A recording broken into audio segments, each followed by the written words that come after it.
It's an everyday thing. It's an everyday thing. It's an everyday thing when you let your nuts hang.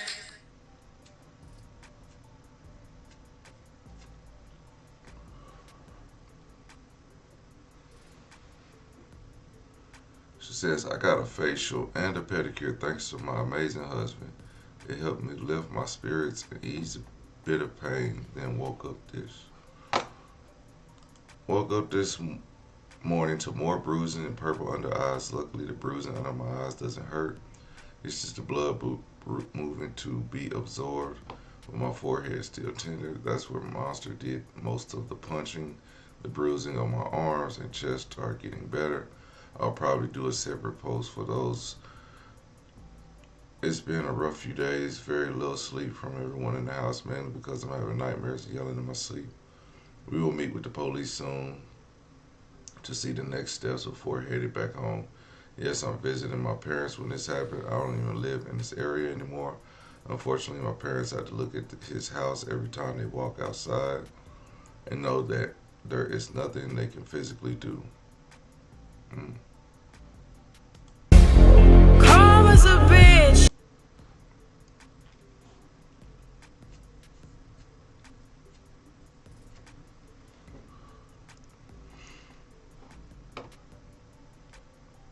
Mm.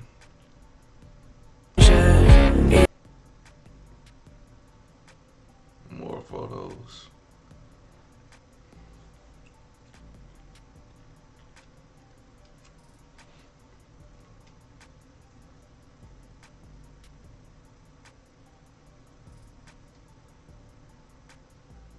Mm.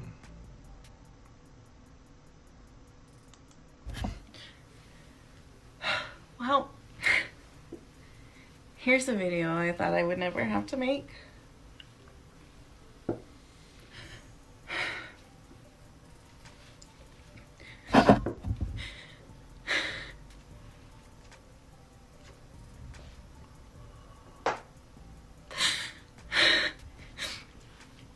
On December 21st, I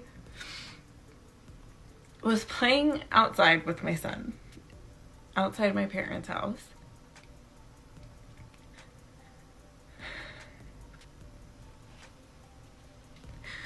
A car came speeding down the street, and I went out into the road and I told the girl driving to slow down because she was going fast, and my kid was outside and we were in a neighborhood.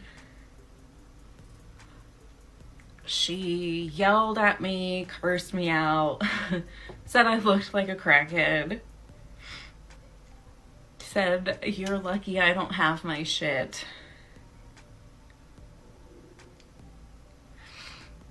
Words were exchanged, blah, blah, blah, blah. She left. She got back in her car, started to leave, stopped, got back out of her car. More words were exchanged. She got back in her car, drove a couple houses down, and I stupidly followed.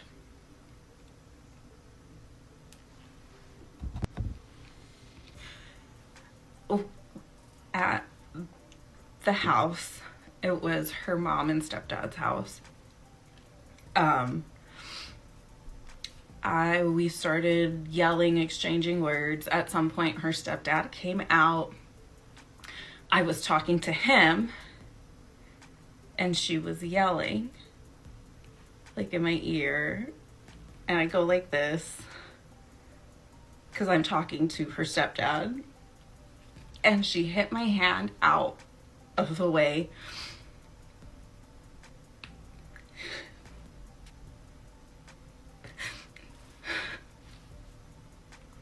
And I just, as a reflex, just like swung my hand and hit her in the face.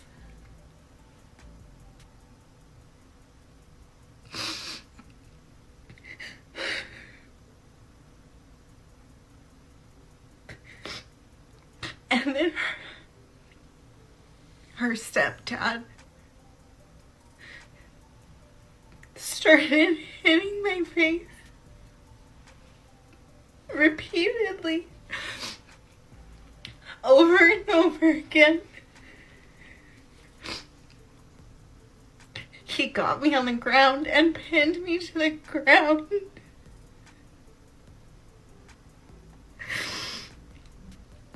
And while he was on top of me,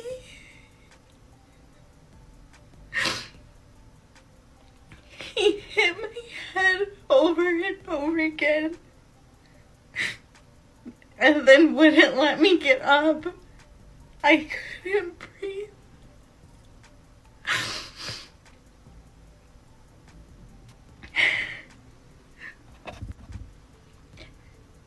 The cops showed up and he got off of me.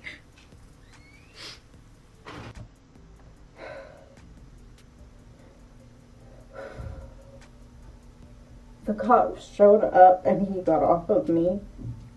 And the cops picked me up and put me in handcuffs and put me in the cop car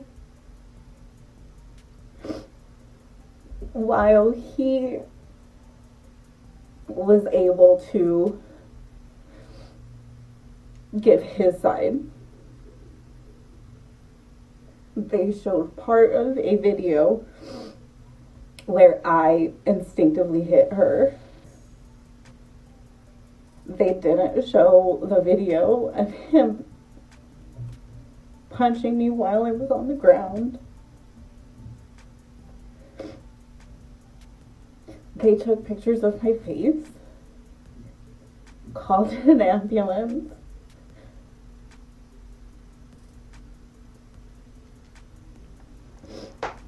and then left. They gave me a citation for battery, and they gave him one. I went to the emergency room for 5.5 hours.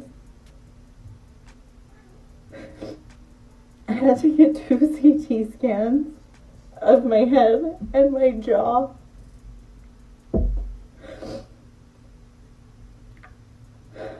I had a concussion.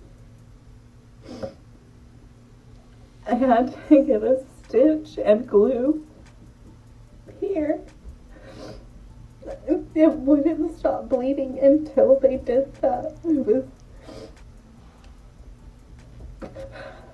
like 3.5 hours later.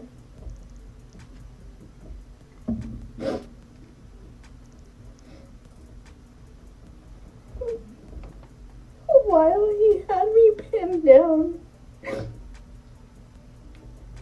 he kept threatening to kill me. And my 5-year-old son heard it from the window.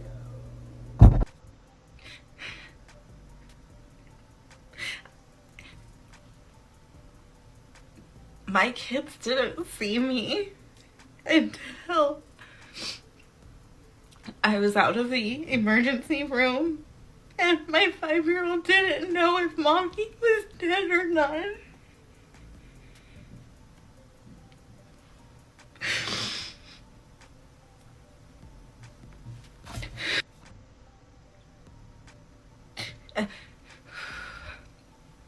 And then 2 days ago, I was served with a restraining order where he said that I broke his glasses and I injured his hands.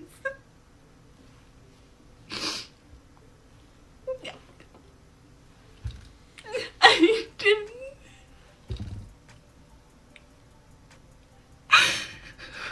He injured his hands by repeatedly punching my face, and it's my fault.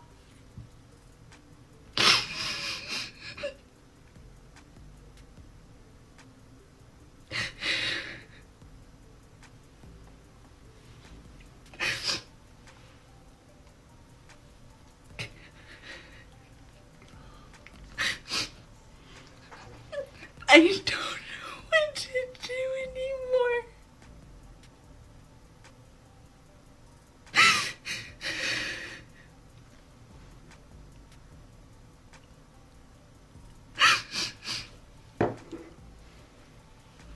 I just didn't want.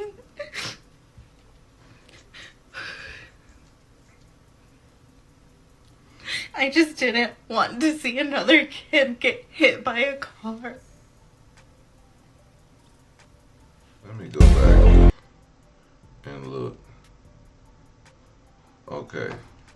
I gotta read these captions again. I got a facial and a pedicure thanks to my amazing husband.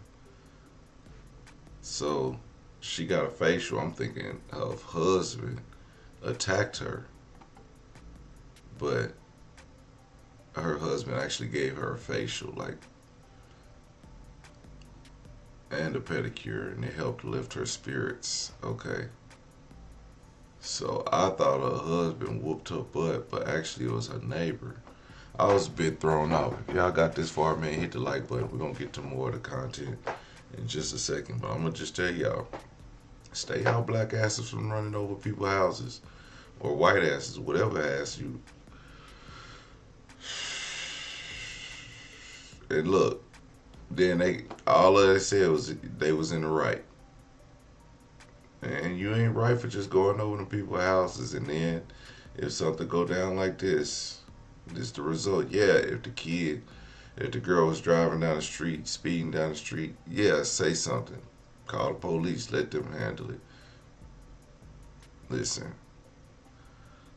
2025, we ain't running up on nobody, okay?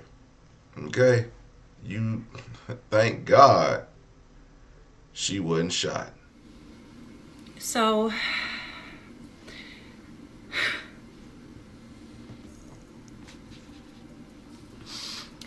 the reason I shared my story last night was for myself. I am going to have to go to court. I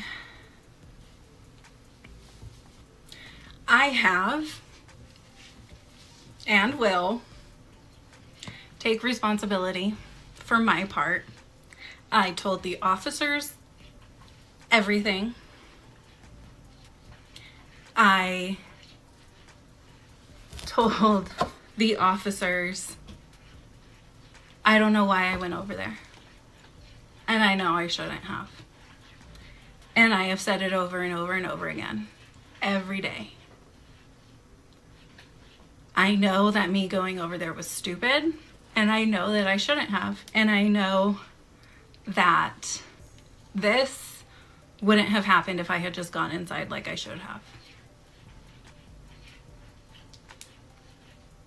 And I know that even though she touched my hand, she pushed my hand out of the way, I shouldn't have done what I did. And I will say that that was 100% a reaction.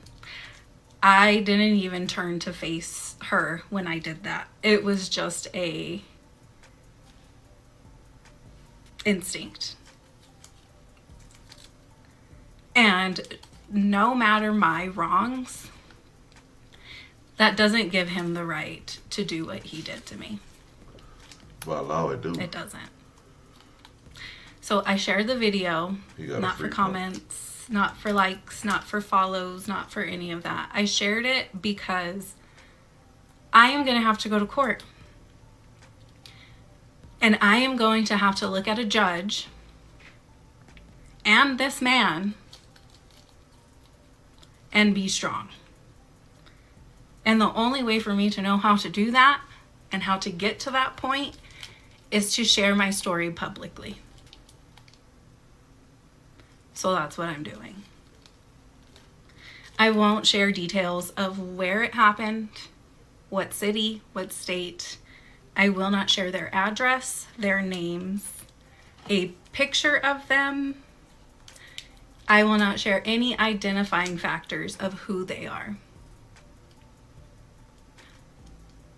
Because I try to always do the right thing. I try to do what I feel is the right thing. I try to lead with strong values, but I am also not a pushover. I am not a coward. I am not a victim. I am a person, and I am a woman who has gone through hell and back since I was 8 years old.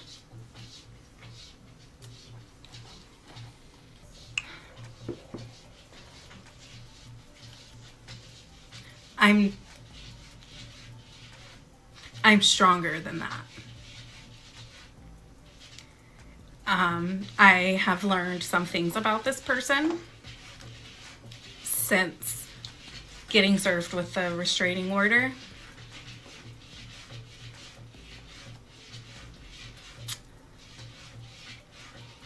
And with that, I know that I have karma on my side.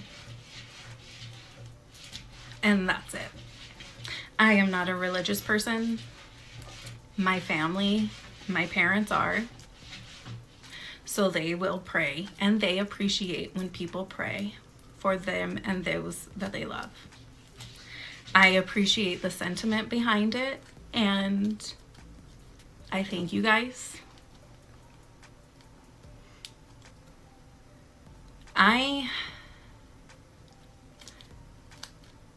I will always take responsibility for what I do or say that is wrong.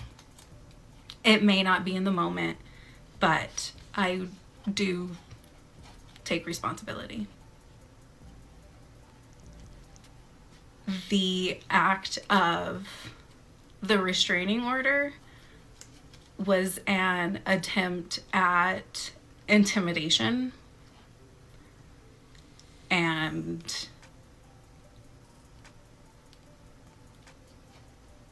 testing the waters, I assume. But I am not easily intimidated. I have never been easily intimidated. But for a second, I was. But I'm not anymore. I am a strong woman, and this man has never faced a strong woman. So he has now seen a glimpse of it, and I will be there at every single one of his court dates as well as mine. I have my responsibility, but he does too. And I will be at every single court date for mine and his.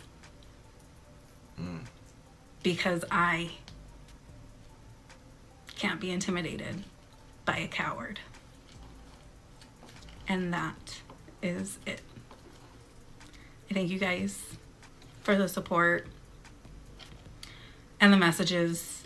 I kind of find it odd when people feel the need to search out more videos to comment on the situation, but that's just how people are. You can say what you would like about me. You can call me whatever you want, but I have the power because I can block and I can delete, and I will. I can choose what I have and my feelings, and I will.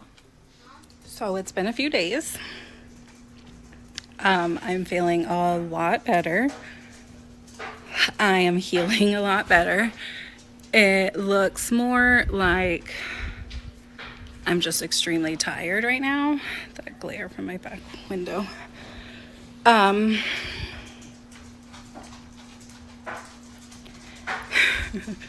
am confused, kind of shocked. This is not exactly what I expected to happen. While 99% of the messages and comments before I started filtering them were extremely kind and supportive and sympathetic, and I truly, truly appreciate all of your messages and kind words. The reason I turned comments off and started filtering comments is because it's overwhelming. I spent December 21st through December 27th afraid to go outside. I was at my parents' house, and every time I walk outside, I see the house. I see their house. I see where everything happened. So I was nervous to go outside because I didn't want to see that. And then I was afraid to go anywhere because the stares and looks, it's a lot. I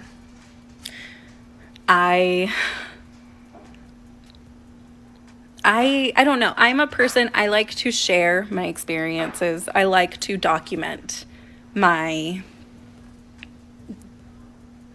everything, basically. I don't know. I'm just a person that likes to document things.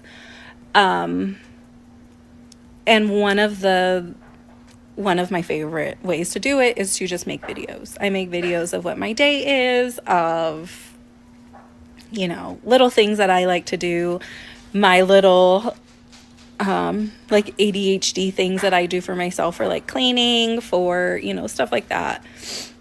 And I struggle with focusing, and so I started going on live at Twitch just so I couldn't use my phone. And so if anybody needed somebody else to like help get them in the mood to clean, they could just put their phone on my video and while I'm live and just get things done. No interaction, no nothing. It's literally just that. So that's why I have my TikTok page.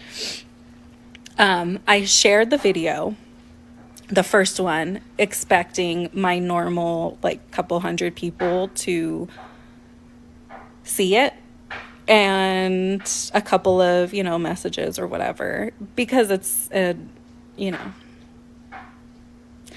scary situation. It's a sad situation. I did not expect it to get to where it is.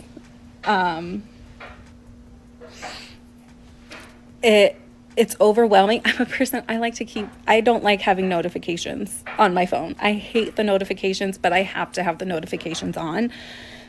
I am now going to have to turn off notifications for TikTok because I can't go more than like a minute without having at least 200 plus notifications. It's a lot. So a couple things. I did not drive myself and my child to the place like some people have said. My child went inside my parents' house where his brother, my parents, and his dad were. So he wasn't alone. I was alone. I did not drive my car. I did not take my child with me. The only reason my child knew is because he opened his window and heard this man threatening to me, and came out of his room crying to the living room to my parents and his dad saying, "I'm worried about mom. I can't see mom, and there's this guy outside yelling at mom, and he's saying he's going to kill her."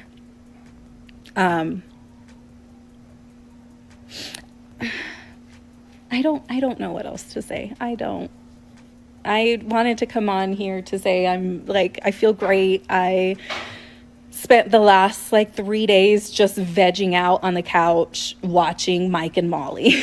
like, that's all I have done. Well, everyday people, well, I don't really have much to say about that because I'm not sure what all's going to happen with that situation. Of course, it sounds like that the neighbor has been charged, of course, with assault.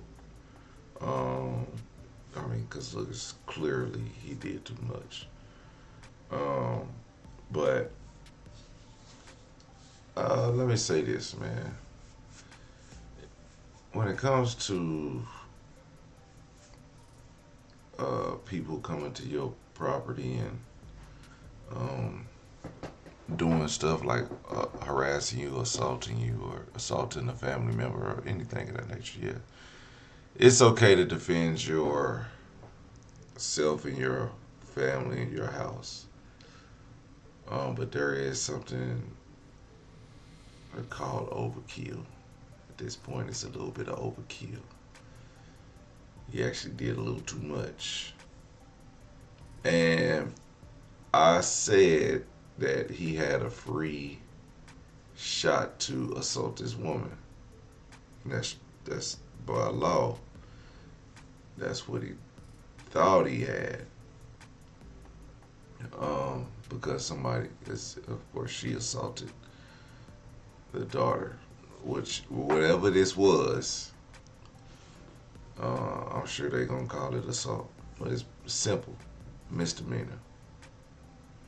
What he did could be considered a felony. He did way too much. Now,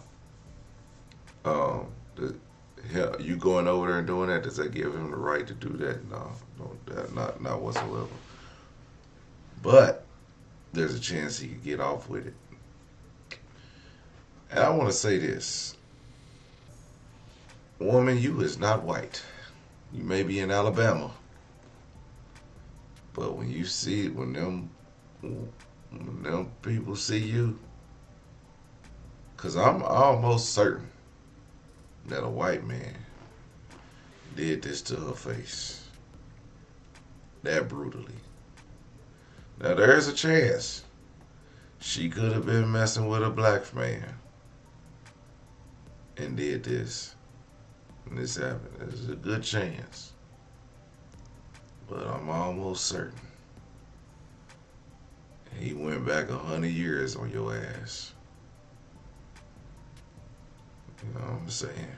It's Alabama. But woman, being a black woman and confronting white people like you a Karen,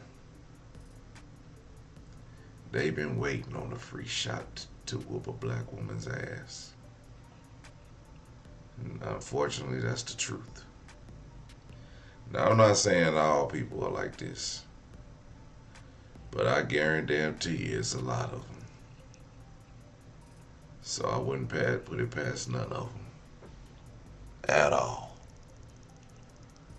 Sad, but true. You got to remember where you at in this world.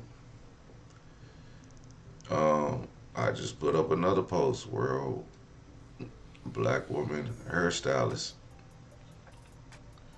was her client, who happened to be white, was ready to run out on her.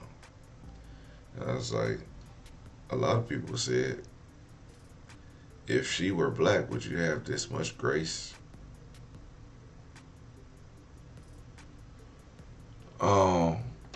But if you turn the question around, you ask the white lady, if she were white, would you be trying to run out on her services? So, like I said, these things happen. And I'm not saying this has to do with race, but ma'am, I don't care if you biracial, triracial, DEI, DEA. Don't be taking your black ass down there to them people's house acting a fool. You better call the police. It is not worth it. Everyday people, let me know what y'all think about this in the comment section. Like, comment, and subscribe. I'm gonna holler at you later. Peace. Everyday people. Day and night. For some women, it can start working in as fast as 1 week.